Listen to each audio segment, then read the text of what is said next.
ভক্তি রাজ্যে প্রবেশ করতে গেলে সর্বপ্রথম কি করতে হবে না, সৎ গুরুদেবের চরণে আশ্রিত হতে হবে।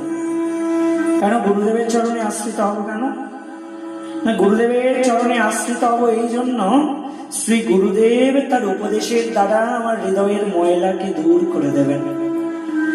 সদ্গুরু পাবে ভেদ বাতাবে, জ্ঞান করে উপদেশ,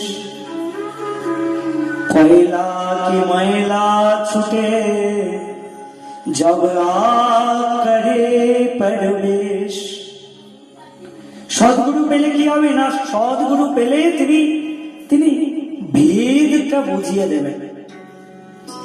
জড় জগতের সঙ্গে ভগবানের যে ভেদ, যে পার্থক্য, সেই ভেদটাকে বুঝিয়ে দেবেন। আমরা তো ভেদ বুঝতে পারছি না। সাধু কে হন? সাধু তো সে হন যিনি ভেদ বুঝতে পারেন।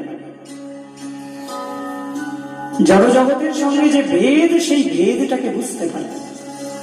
কোনটা আসল কোনটা নকল সেটাকে চিনতে পারেন, সেটাকে জানতে পারেন। কিন্তু সেটা কখন জানতে পারবে কেউ? যখন কেউ সদ্গুরুদেবের শ্রীচরণে আশ্রিত হবে। সদ্গুরু পাবে ভেদ বাতাবে, জ্ঞান করে উপদেশ। সদ্গুরুদেব যেই না জ্ঞান উপদেশ করবেন, ব্যাস তিনি ভেদটাকে বুঝতে পারবেন। আমার হৃদয়টা তো আসলে কয়লার মতো কালো হয়ে আছে, নোংরা আবর্জনায় ভর্তি হয়ে আছে। কিন্তু সদ্গুরুদেবের কৃপা যখন লাভ করব তখন কি হবে জানো?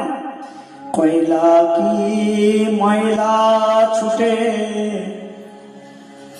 জবয়া করে প্রবেশ। কয়লার ময়লা সেই সময় দূর হয়ে যায় কখন জানো?